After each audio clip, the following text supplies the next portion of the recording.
NH here. Welcome back to the iHealth channel and iHealth Radio.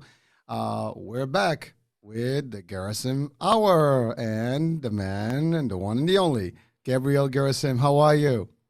Hello, nice to speak with you again and to broadcast with you. Hopefully, we can again be able to provide some food for thought, if you will, uh, and and useful. Well, so far it's been good. Yes, Uh, we've had a lot of good feedback and certainly a lot of powerful messages and content, I would believe.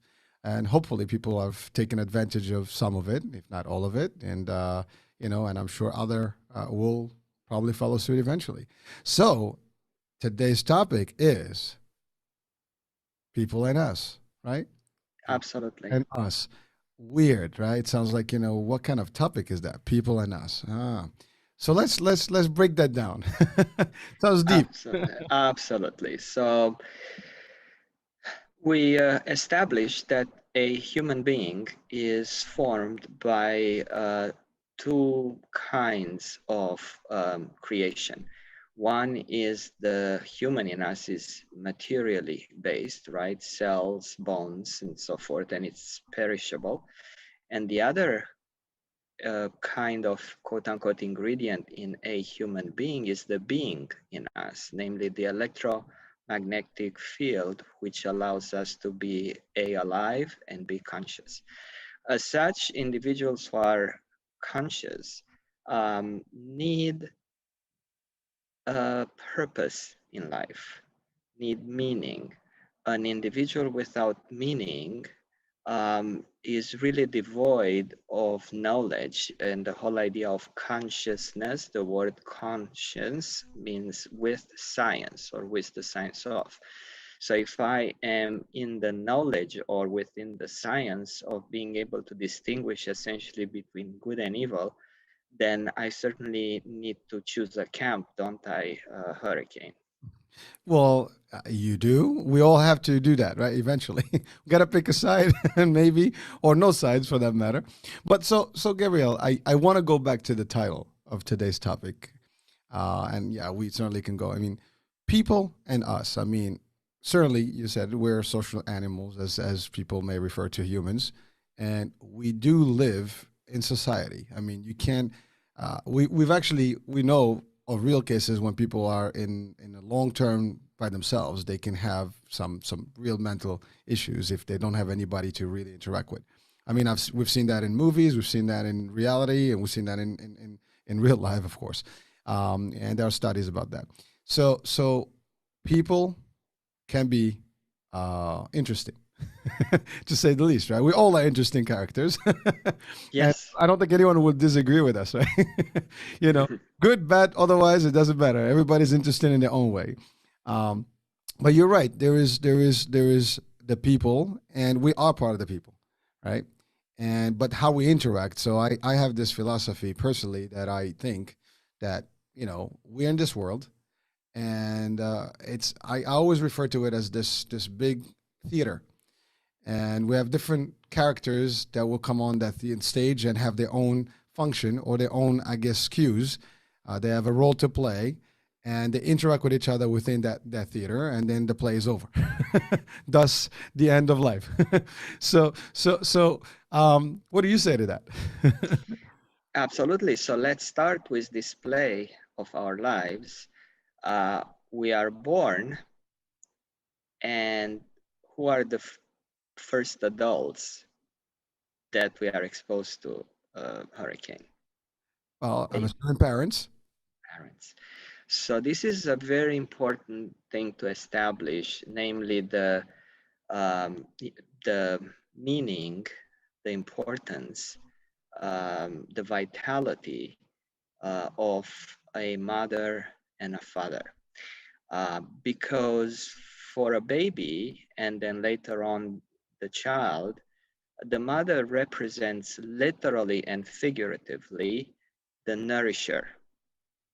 She is the one who feeds, she is the one who comforts, and the word comfort means comfort within the strength of whatever one's reality is. The father, if the mother is the nourisher, the father is the protector. So if I want to protect something, the word protector comes from, again, Latin, and simply means to cover something over. So where do we protect things mostly, um, Hurricane? In the home or outside the home? Which things do we cover most likely? Well, I mean, parenthood is not simple, right? I mean, I would say it starts in the home, but it continues outside of the home. I mean, we can't just let our kids go out there. I mean, especially for those folks that may have kids, they will probably relate to this. I mean, if you're parents, you always care for your kids. When they leave the home, you're kind of worried until the minute they come back. And then also, I mean, you want to protect them against society and what other influences that may be out there. And we see that all the time. There's good influence, bad influence. Our kids learn things from a variety of folks. I mean, it's amazing though. That's old school. I mean, in a way, that's been the tradition over the centuries where kids are with you and they go to nature. I mean, back in the days, I mean, before technology, they used to hunt, they used to do things, then they used to go play. Even our generation, I think, at least I can speak for myself. I mean, we grew up in the street a little bit, having fun, playing with, real game, ball, things like that. We probably had the first, game consoles at the time, So we did a lot of outdoor activities, and I know my parents, they were always freaking out when I'm out there because they don't know until you walk in. They check you out. Everything's good. All right, I'm happy. Yes, okay. I remember one time actually I got hurt. I came back home with a boo boo, as they call it, and that was not a fun moment, in the house. But I think the protection here is beyond just physical. I mean, it's you protect them for everything. I mean, Exactly. physically, mentally, emotionally. You got it. So it's the protection, the visible and the invisible protection of the child. And that is created in order to have and maintain a balance in one's life, right? So the word balance comes from our friend, the Latin language, and it literally means there be meaning two, and lungs meaning a scale, like the justice, Lady Justice's scale. If it's tilting one way or another, hopefully in a fair balancing of justice. So the same thing goes with, like you said, mental, emotional, and physical values and states of being. This balance is needed. And for that, the mother, the nourisher, the one who comforts, has to have as the balancing factor the father, the protector, the ones who protects the individual, covers him or her over, and that is in order to dare the young individual to go outside the comfort level. And this is very interesting because in such a balanced environment, the mother nourishes the strength from a comforting level, and the father protects and quote unquote nourishes the strength to push the individual outside the comfort zone and progress. This is a very important thing.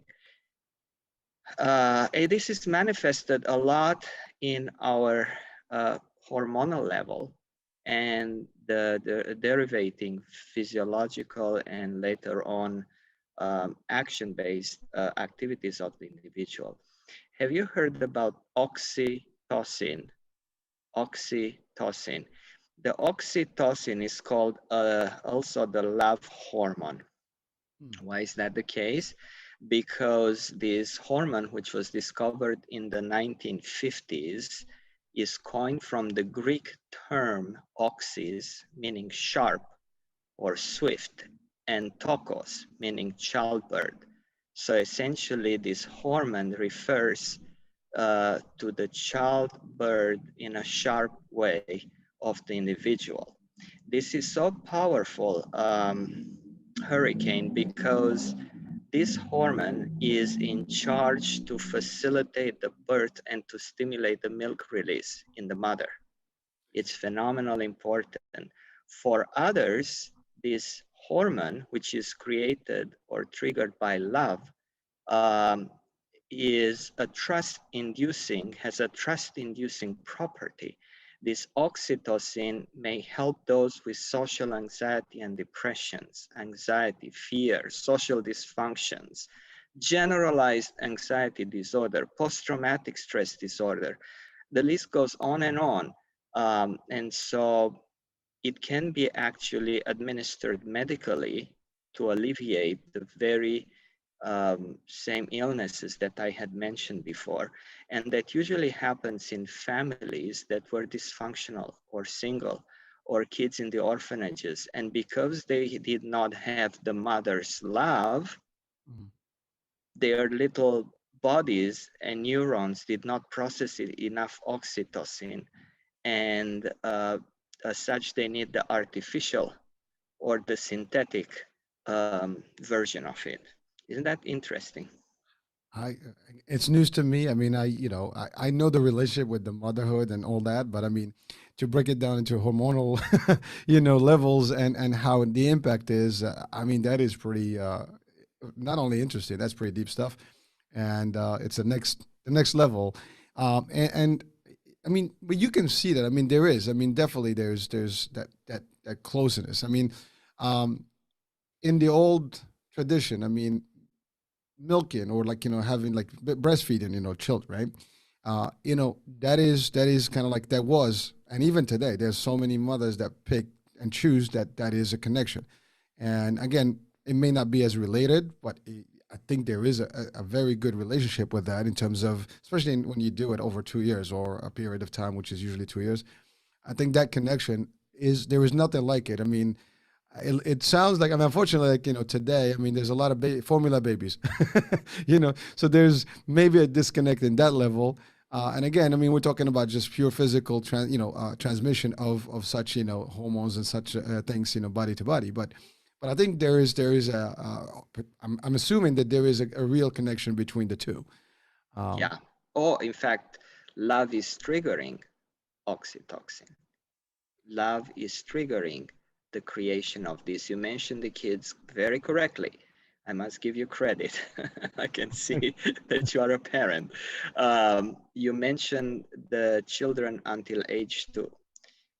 Let me mention why this oxytocin is so powerful, and if this is in not enough existence because of not enough love being given, the maternal kind of love given to these children, what's the side effect of that?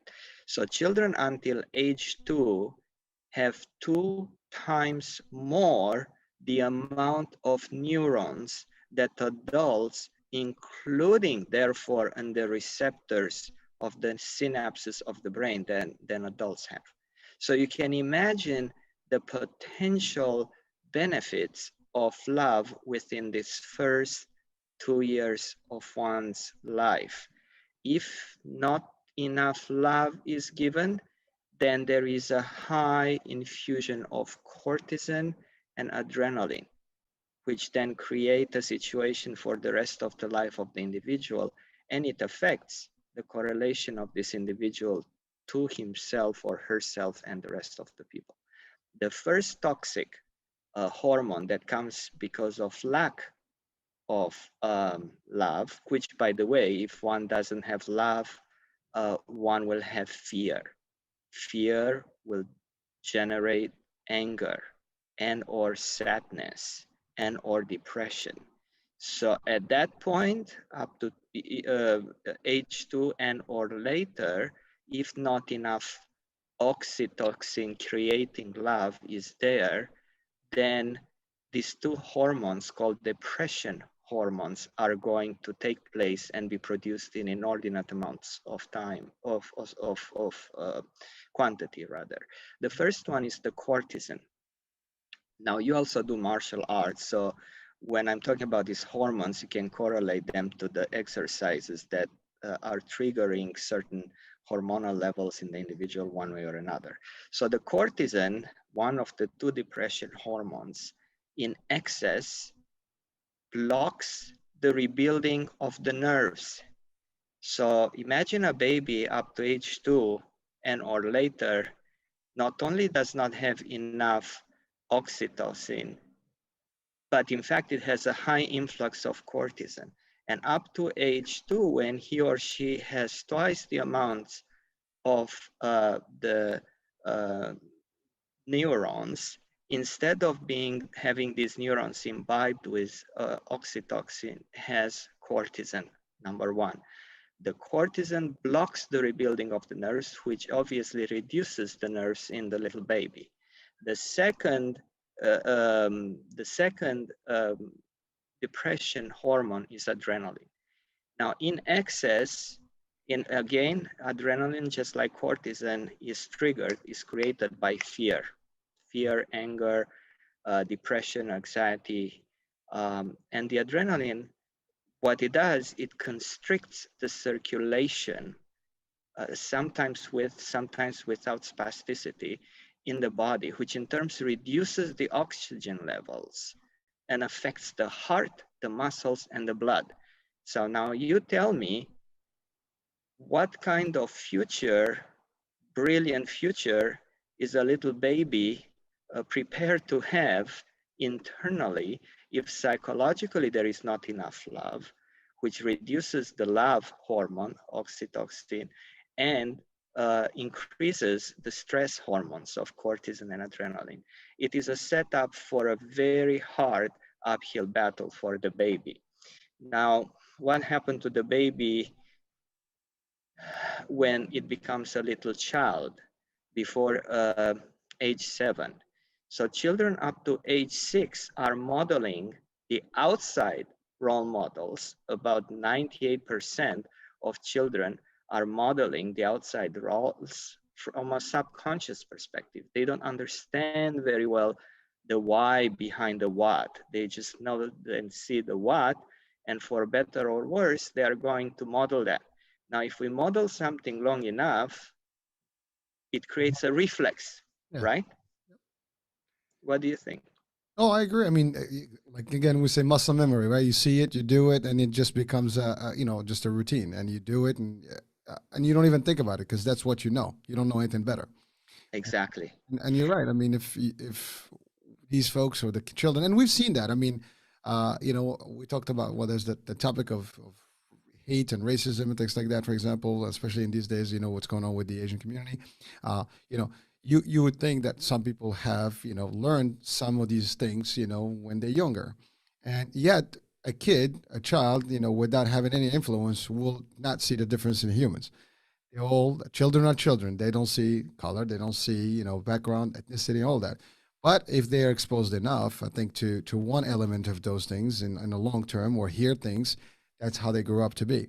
And it's hard to change that mentality eventually. But you're right. I mean, you're building the building blocks literally at those young ages, and so whatever you instill in them, that's what's going to be. It's like you basically just injected, good, bad, or otherwise, right at that, early on. And to your point, if they don't have the love, they don't have the hormonal balance that they need, and they get the opposite with the fear factor, and with the cortisol, Exactly, the fear factor. then that's And all you, there is.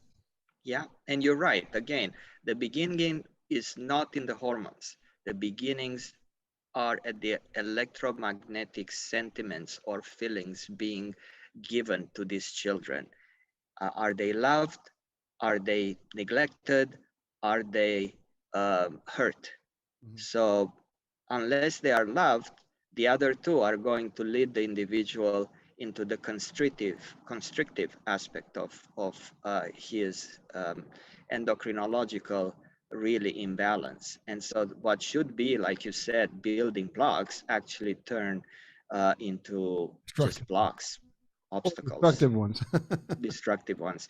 We see that in with a lot of children in orphanages. We see that in children who come from very dysfunctional families. It is such a responsibility to raise a child, um, and the credit should go to both parents who are able to provide that nourishing from the mom particularly and protective from the dad particularly aspects through love from both of them, that it just makes one never underestimate the beauty of having decent and loving parents who consistently provide that sort of love and protection. Well, I mean, you mentioned earlier about the Lady Justice and the balance, right? And it's amazing. I mean, that today's society. I mean, there's a lot of debate on, does it matter if if a person is single, whether it's a male or female, father, mother. There's a lot of single folks, divorce and stuff. But if you look back in history, that was not the case. I mean, even more recent years, you had families or families, husbands and wives, and they lived, until the end. Good, bad relationship. They go through their turmoils. We made the joke about the Love and Marriage, show on a cruise. You know, about the couples that are the oldest. Usually are the ones who win because they've endured everything together, but they stayed together. And some families, even if they don't disagree, they disagree, don't even want to be with each other. They do it just for the sake of the kids, to maintain that closeness and to be like really tight with the kids and keep them almost sheltered from any disruption. Now, the issue, I mean, I think there is the reason there is a father and a mother is like, to your point, each one has a function, and the minute that is actually kind of crooked or destroyed or disrupted, there's going to be some miss somewhere, and that miss can be ultimately seen in the behavior, not maybe early on, maybe even later on, and there's certainly some sort of psychological damage or some impact that will take place and certainly will have an effect. And so some people may disagree with this opinion, but and say because there are good examples of people that have been able to give and provide all the care and balance, but certainly it depends of other things, and you don't know until something happens. Oh well, that's what it is. Because to your point, another thing that we've seen, and this is in society, and at least I've seen it, long enough around in the communities, uh, when you have people that let's say single folks, right, with children, their children may not want to be married later on or have even a relationship because, well, they have a relationship, but they will not be, I don't need to be married. It didn't work out well for my parents. Why should I experience it?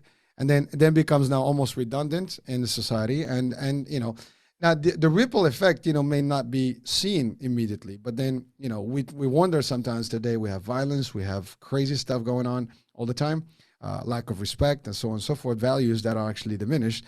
But when you think about it, and some folks that are more conservative will probably maybe agree. Some more liberal might not agree.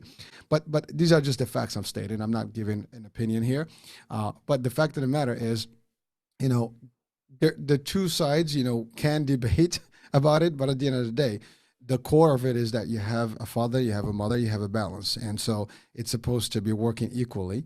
And then you have the elements outside of those two, which is basically your teachers, your environment, your society, your community, all these other, I guess, influences, and or just inputs that you get. Because I mean, I tend to believe that we're like almost a computer, right? We get a lot of we're the hardware where there's a lot of software uploaded, every day, and that becomes your basically system. What your core is working with. So Yes, and um, to confirm what you are saying, can somebody else provide the love needed for the children? Yes, of course, because like I said, the cause here is not an individual or a hormone per se. What induces the love hormones, the hormone, or the opposite, the destructive ones, is the electromagnetic field of love, if it's there. So it can be, as per what you said, um, another person, a non-blood related individual, a loving teacher, a loving worker in an orphanage. In fact, very often orphanage professionals end up adopting children from the orphanage out of love. And so it's the energy of love, consistent, mind you, not intermittent. And because it's consistent, it is best happening in a mother father day and night sort of attendance to the children's needs, although a stranger may also do that, including an adoptive parent brilliantly. So what I'm talking about here, and what we are talking about here, is the fact that love from the very initial stages of the baby's lives is phenomenally important. Like you said, primarily in the two first years of his or her life, for reasons we discussed, and even all the way up to age 13, when the subconscious in the individual leaves way to the conscious part in the individual. So now that's why we talk about the adolescent years, right? 13, now the individual becomes a teenager. So at this point, the individual starts acting and discovering his or her conscious rationale behind his or her and or others' actions, and intentions and words. So he or she starts exploring his or her reality from the conscious level. Until then, it is mostly subconscious based, which means it is mostly related to role modeling. And like you said, if it is from a healthy, loving framework of reference, the individual then, when he or she becomes more prone to use his or her consciousness, will have a healthy mirror, soundboard, or frame of reference. If not, he or she can still, now that the conscious part becomes more and more prevalent in his or her life, bypass that, whether it be by a constant effort to improve himself or herself. We are talking the 40% perception, whether it be because of positive outside factors, good people, places, and things and actions, the 10% aspect of the individual, and or because of sheer genetics hurricane, because the 50% remaining genetics are so resilient in nature that the young adult is beautifully lit from inside simply because of genetic predisposition and or a combination of them. What do you think? Listen, I mean, I can see that, and um, you just hit on an item here, which is the concept of it could still work, you know, because of genetics and the influence of stuff. And yes, I mean, I still believe that, you know, a good percentage of society, regardless of whether families, you know, separate, things like that, as long, and even sometimes at early on, the kids have an alternative family, you know, if you want to call it that way, or, you know, it could happen also when parents, you know, pass on early on, you know, when the kids are still young. You know, we've seen uncles, family members that take over, even friends that take over, you know, and they do right by those kids. Orphanages that can take, you know, good care, you know, at least individuals, not all. I mean, I think there's always some people that will be highlighting themselves to be better humans, and do the right thing and really give the true love and not just do the job. I think overall there is always an opportunity for kids, and to your point, when they get to that teenage level, where they actually start seeing things themselves now, uh, it's a 50-50 shot. I mean, they can go one way or the other. If they tap into the good stuff and have eventually a good environment that can guide them, they'll turn out well. And I think if they find the wrong influence, then they blame the whole world for everything, and then they just, you know, go on doing, you know, all the bad things that they can ultimately regret over life. So Yeah, yeah. So therefore, what I was saying earlier is that people need purpose in life. If I don't have a purpose, if I don't, to quote John Cash's song, walk the line, if I don't walk the line of my purpose, of my meaningfulness in life, then I'm going to get distracted, right? Because I'm like a leaf in the water as opposed to being like a ship in the water. I have no direction based consistency, and therefore I'm not in control of my life. I simply give it up to variables in my life. So that's something to understand, and that comes again from a balanced, loving, and protective based environment in the child's home, if which helps the individual to have a positive purpose in life. Now, the other question is, you are mentioning the parents who stay for the sake of the kids in matrimony, right? Question is, do they stay for the sake of the kids out of love for the kids, or do they stay for the sake of the kids out of fear of society, of being thought badly, because the rationale behind it can make or break the degree of assistance and the kind of assistance the parents would give to the children, right? If I do anything out of fear and or obligation, I'm going to resent the living day out of it, and it's going to come either consciously or subconsciously in what I say or do or not do. Am I not? That's why paradoxically some of the parents who separate while maintaining the education of the kids, even alternatively, but they do it out of love, they have most likely more success in providing this love-based nourishment and or protection than the ones who are trying their best to do it out of fear, which invariably is going to mess up things in the sense that the parents will resent the kids and or their lives, and something at some level at some point they are going to implode or explode with devastating circumstances. What do you think?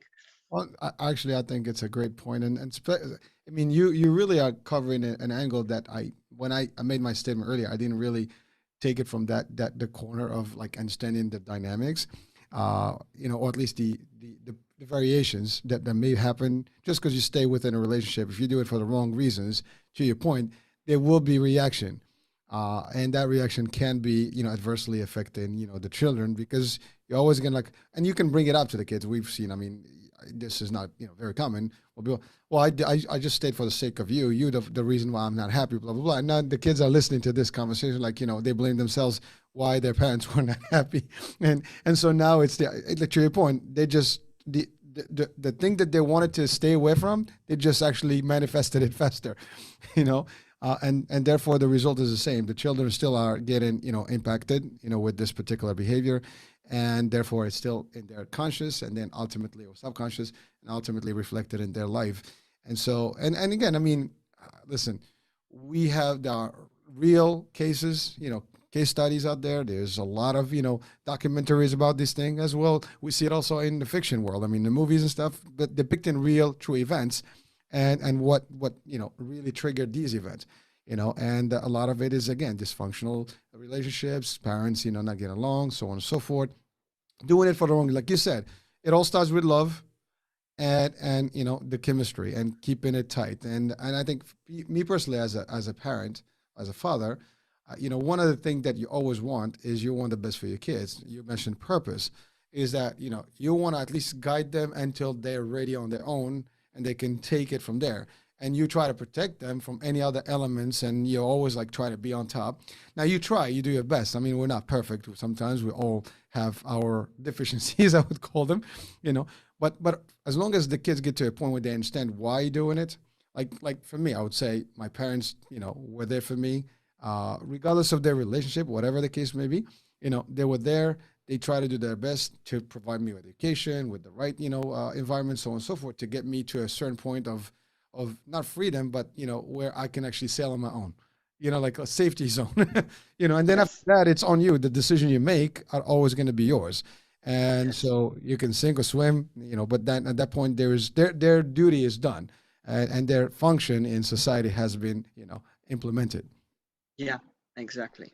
Now, what happens if there is a denial of this electromagnetic field, which is then creating and the creator of the love hormone and everything else in the body that's good for us? Um, in the last century, we had a school of thought called the behaviorists. The behaviorists claim that feelings have nothing to do with the rest of the body.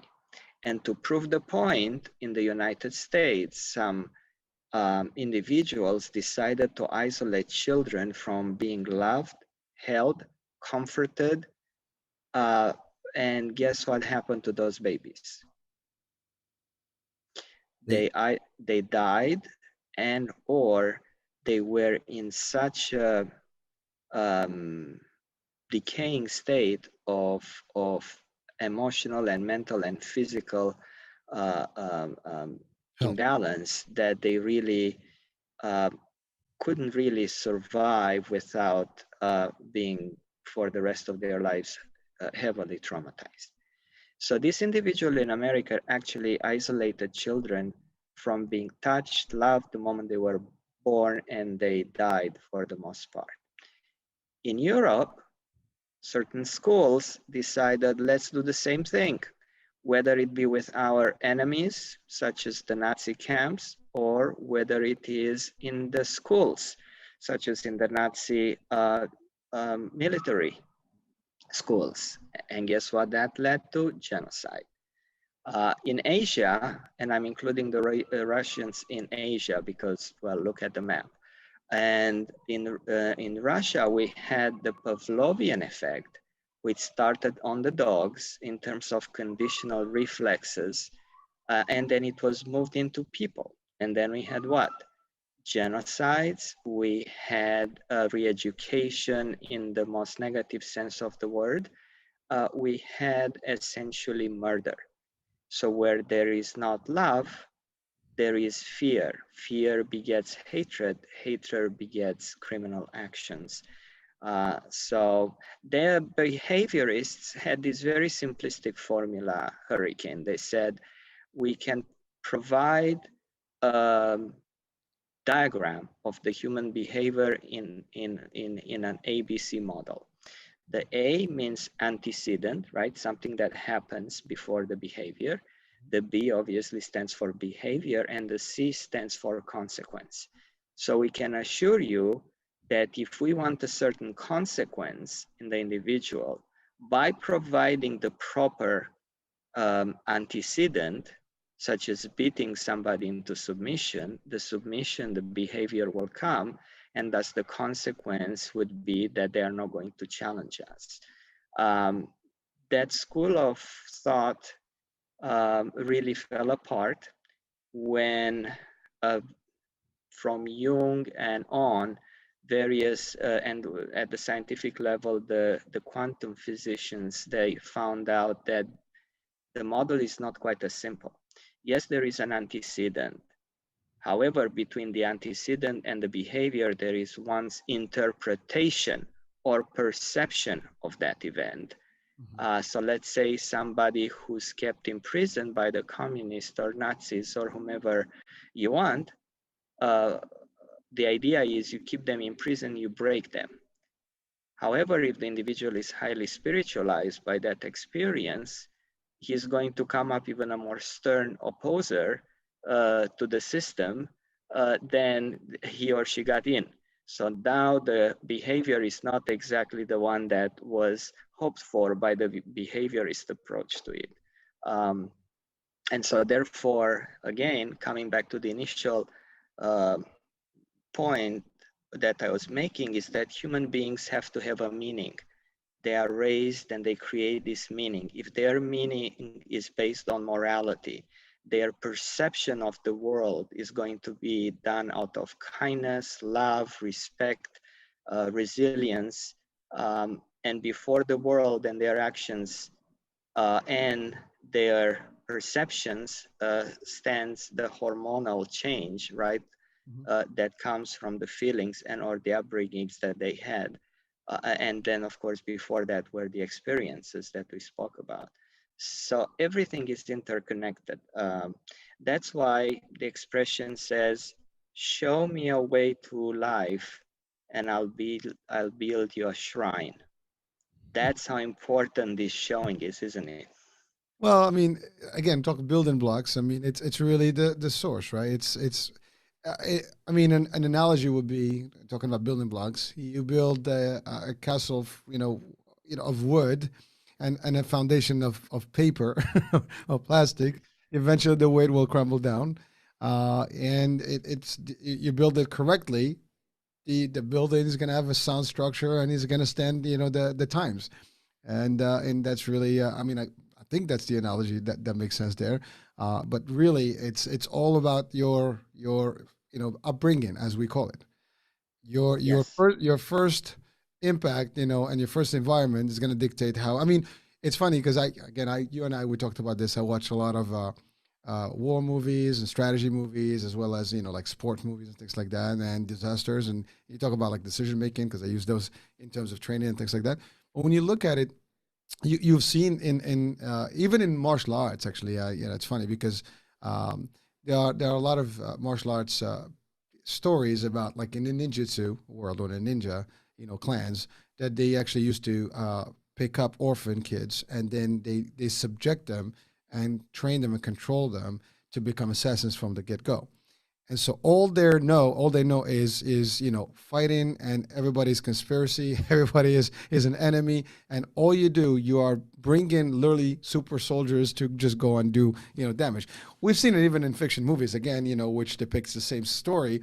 But the reality of things, it can happen if you condition folks enough at an early on point. You will get that behavior. Even in our own behavior. I mean, like for example, again, relate to the martial arts. I started young. It stays with you. So some of the discipline that you've learned then, it's not going to go.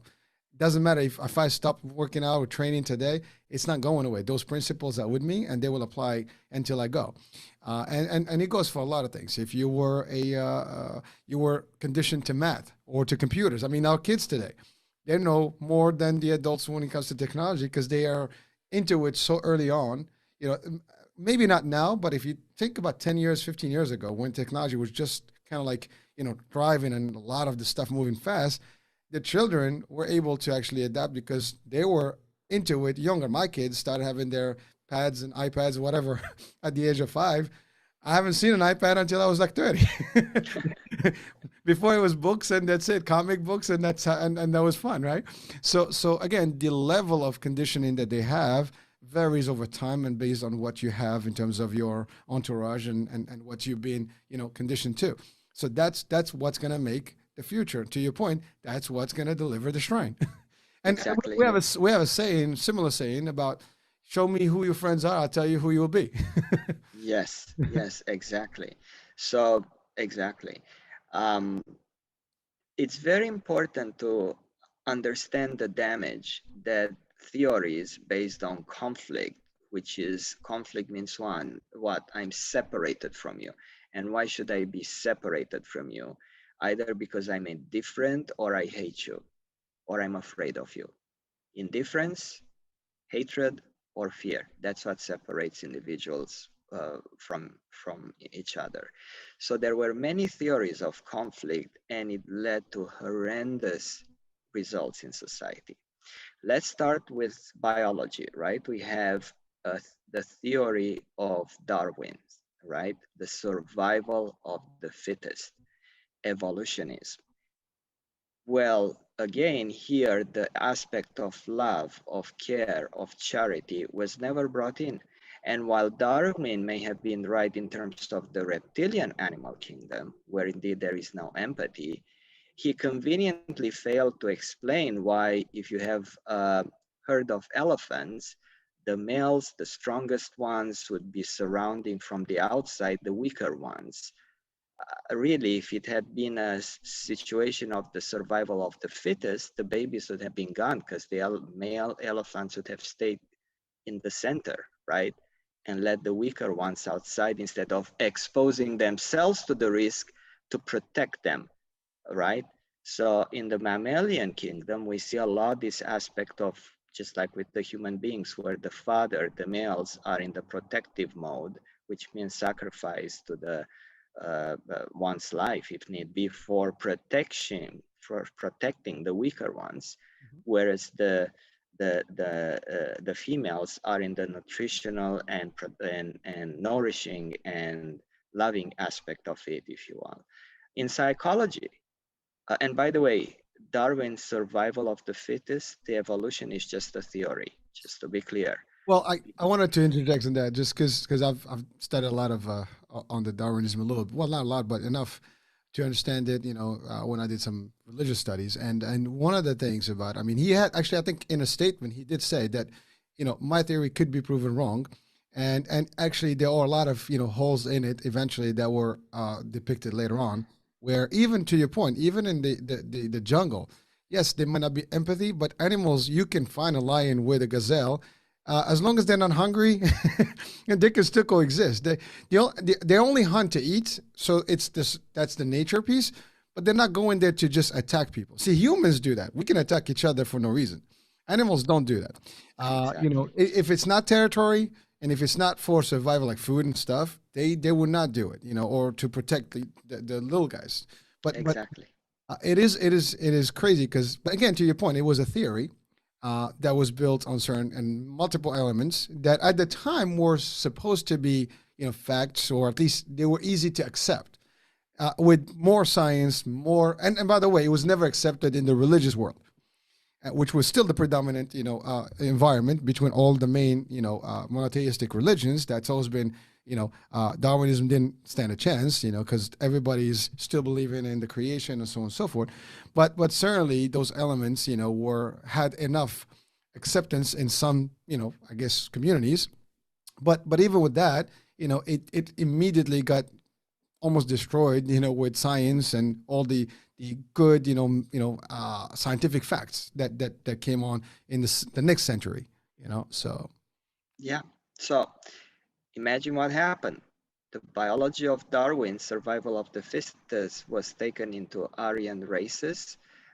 Even in the States, the white men decimating the natives and or anybody else, blacks as slaves, and the Mexicans as kicking them out, at least certainly taking the property and the territory over in the West and so forth. So that's where the biology aspect of this conflictual theory, survival of the fittest, with no empathy and love being a determinant in the progress of these societies, particularly the human beings, led to. In psychology, another conflict-based theory, no love, Freud's Oedipal complex, right? What's Freud's Oedipal complex? The son who kills the father. The son who kills the father. Where is the love? There is no love there. In sociology, we have Marx's abolition of the family right out. The idea of class struggle, not based on individual merits and needs, but class, which means now you can go and kill millions of people who are from the quote unquote wrong class. And of course, the continuous revolution, right? So what does revolution means is to turn the reality upside down, to revolve it, revolution, like a revolver. And here is the antidote to that. What's the secret of life? The secret of life uh, has this uh, 3 points. How can one get unorganic or inorganic matter, which is dead, into organic matter, which is alive? Right? This came from a Romanian doctor who published a book right under the nose of communists, and it created just about a whole series of arrests. He escaped barely from being arrested and put in prison because it raised the consciousness of the people in Romania in the 1980s. And he wrote a book. His name is Professor Constantin Dulcan, a neurologist and endocrinologist and very spiritual person. And he wrote this book in a communist country called The Intelligence of the Matter. And he explained it quite scientifically. In order for anorganic or inorganic energy, dead matter, to become an organic energy of life, there needs to be a catalyst, which could be both an organizing factor and also coordinating capabilities. In other words, we need an intelligent creator who would be able to both organize and coordinate the capabilities of creating life. And this intelligent creator may be called by many names. And without somebody organizing and coordinating life, there is no way that dead matter can become alive. And so obviously this intelligence uh, factor has to be loving because it creates as opposed to destroying. And thus the idea that love not only can create one individual's beautiful life and hormonal balance and goals and experience of pleasant life in his or her lifetime, it is actually the secret of the universe creating life. Isn't that interesting? Well, I mean, that's I love that topic actually. We could do a whole session just for that one.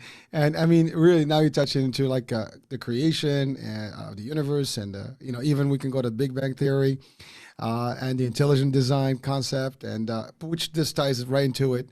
I mean, it's amazing because when in the Big Bang theory, I mean, the universe exploded, but in essence, an explosion is destructive. The Big Bang did not explode. I mean, it's designed to actually get exactly everything in the right in space and time, and that's thus you have the orbits, you have the galaxies, and everything moving in harmony. And so there's so much stuff about that topic that we can debate. I mean, we'll get into like physics now, and even religion and science combined here because there's so much. And you and I, we had some sidebar conversation about those topics, but it's pretty cool stuff because to your point, one of the like one time I had a discussion, and so it was an argument about creator, no creator, all that stuff, which is very typical these days. Some people say, well, prove it. Well, I don't have to prove it. Let's take a bunch of rubble, materials, so metal, rubber, pick all kind of different materials, put them in a big pile, and let it be a computer, functional computer. Let it be a plane that is able to fly. Can it happen? The rubble will be there, and Uh, it would never work unless somebody takes those parts and put them into a machine and creates the machine and the software to do it. Not gonna happen. exactly. So the organizing aspect of it plus the coordinating capabilities, because one may be organized and coordinated in every single way possible except technological in this case. So this intelligent entity capable of creating life by organizing and coordinating all the electromagnetic aspect, the force of life, to infuse the matter where now life happens. And in the case of human beings, it's life based on consciousness, has to be there. We micro manage and micro replicate this in creating anything from a bicycle to a skyscraper, and we don't understand that the same effect is happening at the planetary level. That's the interesting aspect of it, isn't it? Well, it is, and I think the reason we don't reflect on it is because we don't reflect enough. We don't think about it because it's just there. But any person can just literally walk out from their home and just take a look at the sky, go to the shore and look at the sea and start questioning how is it that the sea is not overwhelming the earth, the land. How is it that the stars are not falling on our head? Most of the stars we look at right now, they don't even exist any longer. I mean, their light has been so taking traveling so long that they might have disappeared or moved from that position. But yet we just got it. I mean, there's so much stuff about that world that most of us we're just are heedless about it. We just don't care to learn or to even interact with. But you're right. I mean, it's very simple. We create, we invent. But our concept inventing is really, I mean, a computer is the best example. I mean, we have software, hardware, right? We have, energy that goes into it. All the stuff makes what we are looking at and what we're using as a computer. But there's a processor. There's also so we can talk about those are the organs. We talk about the software as the actual input, and then we can talk about the electricity as your energy. But at the end of the day, you and I we had this discussion the other day about this universe is all made of electrical wavelength wave type of energy, right? And Mm-hmm. we're talking about quarks, which is like one of the smallest elements in the universe, and everything is made out of quarks. So now what's the difference between you, me, the star, the sand, and the water? And we're all made of molecules and atoms and electrons, protons, and stuff. And then there's physics that says that matter is solid, yet all the physics also leads back to one concept that is 90% empty. And now we're talking about like whoa, hold on, these guys are crazy on this show. No, because it's not empty, it's invisible. And that's the big difference because what we call empty is actually electricity, electromagnetic consciousness. In fact, Nikola Tesla reported that life in universe is based on three aspects, Hurricane. First one, vibration. Second one, energy. And third one, frequency. So vibration, energy, and frequency, they are all electromagnetically related. There is no what iota of matter as part of the secret of universe. It is from the energy of creating, and by creating it becomes loving, and it is intelligent on account of the organizing and coordinating capabilities, which obviously leads to the creator being an intelligent entity, that we are around and the universe is around. um, and learning to live out of joy and love, which is the whole idea of creating, this is health, this is living at ease. The opposite, when one learns from living out of fear and anger and sadness and depression, this is dis-ease, or not being at ease. So the lesson is right there. It starts from our intelligent tension or intention and what we practice. That frequency, you and I mentioned about the AM, FM frequency. Which frequency am I going to be on? Because based on that, everything material and behavioral and endocrinological in me is going to take you from that angle one way or another. Well, it's funny because we're coming back to the end of this hour, but I'm reflecting on some of the discussions we had, and we talked about frequency, we talked about sounds, as wavelengths and things like that. We've talked about light and different types of light that exist out there, things we see. UVs we don't see X-rays, we don't see gamma rays, but they do exist. And so there's a lot of energy out there that is in a different level, capacity or frequency level, that we're not even, I mean, right now we're talking something about radiation, we're talking about EMF, from the cell towers and things like that. But all these things are things that are around us, computers, like the old computers, you put a phone or something next to them and you hear like a little noise, tick, tick, tick, tick, tick, meaning that there's something that traverses the actual, body of that particular device. So all that stuff is real, but people are not really listening to it. They're not seeing it. They're seeing it, but they're not really questioning it. They just know what it is. They know how to use it. It's there for a purpose, but no one is like asking, well, wow, look at this. It's beautiful. It's made. It's nice. But look at this Earth.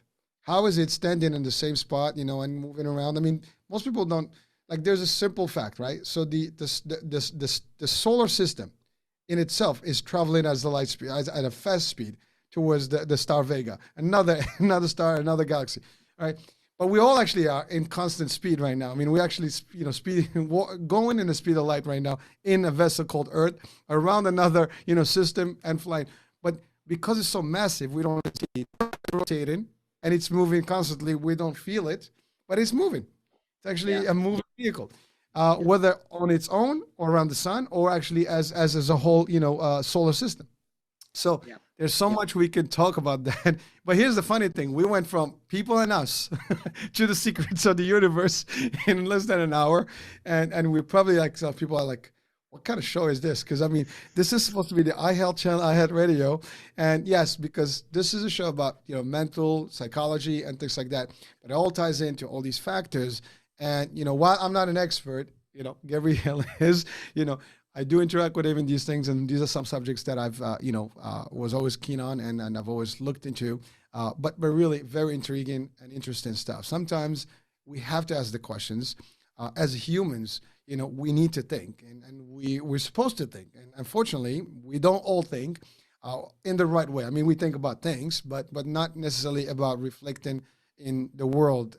How our body functions, how the universe functions, how things all correlate to each other, how our relationships are. I mean, we're again, this is about people and us. It's really about interacting with others. How do we grow and behave and actually be, and then interact until we're out of this theater that we talked about earlier. So, any last words for this show, Gabriel? sure. Wonderful. So they are interrelated. Just because we deny the life and the love in us, it doesn't mean that it could care any less. We are the ones who suffer because we deny, we minimize, or we blame somebody else for our life. And in the meantime, the sun goes up and down every day, whether we seek occasions to get offended or we seek occasions to find the beauty within and without us and enjoy it and love and be loving towards others. Well, with those wonderful words, Gabriel, thank you for another crazy, interesting, intriguing show. And I mean, crazy good. Folks, thank you for watching the iHealth channel and listening on iHealth Radio. This is Hurricane H here, and we'll be talking soon in another show. And look forward to another Gabriel Gherasim hour. And that will be next week. Ciao, ciao. Have a great day. Bye bye. Thank you.